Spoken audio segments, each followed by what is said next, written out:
Hey everyone, welcome back to the channel. Today we're diving into something a bit darker and kind of wild. Today's video, we're going to be talking about the 3 most dangerous airlines still flying in 2025. You've probably heard of them, but maybe not for the right reasons. But before we get into it, just a quick reminder to subscribe if you like aviation content. So first up, let's talk about Aerosucre, a Colombian cargo airline that definitely made a name for itself, though not in the best way. For example, Aerosucre still operates the Boeing 727. Most major airlines retired the 727s a long time ago, but Aerosucre still uses them daily. And it's not just about age. These planes are loud, fuel-hungry, and don't have safety features you'd expect in 2025. If you've ever seen one of those viral clips of cargo jets barely getting off the ground, skimming rooftops or fences, chances are you've seen an Aerosucre in action. There's no mistaking their super low altitude, high-risk style. Just look at how crazy some of these takeoffs are. This was Aerosucre's most infamous, but here are a few more. Now, this isn't just a rough flying reputation.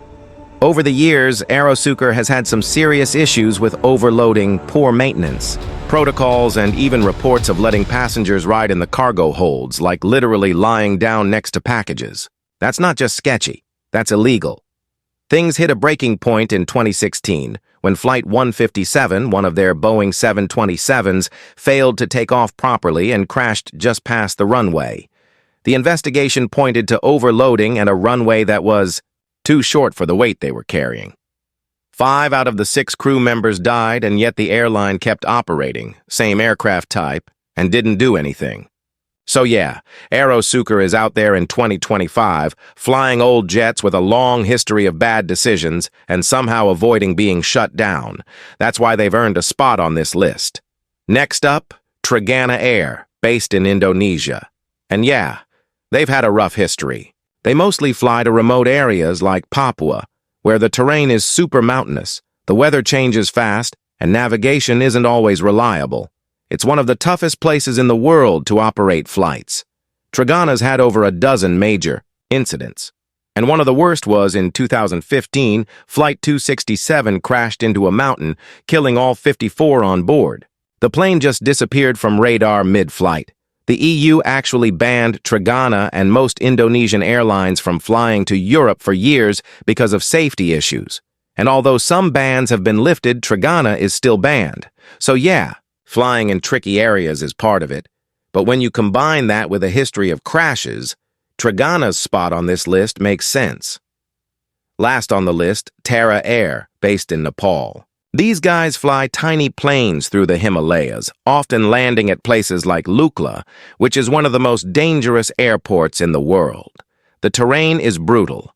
High altitude, sudden weather changes, barely any room for error. And Trigana Air has had multiple fatal crashes over the years. One of the most recent was in 2022. Flight 197 disappeared on the way to Jamsum. The wreckage was found on a mountainside. All 22 people on board were killed. It's not always fair to compare them to bigger airlines, but with Trigana Air, the track record speaks for itself. Crashes, rough weather, old planes, they're still flying in 2025, but it's definitely not for the faint of heart. So, yeah, these airlines are still flying despite everything. Some of it comes down to tough conditions, some of it poor safety records. Either way, it's wild that they're still in the air. Let me know which one surprised you the most and if you'd ever fly with them.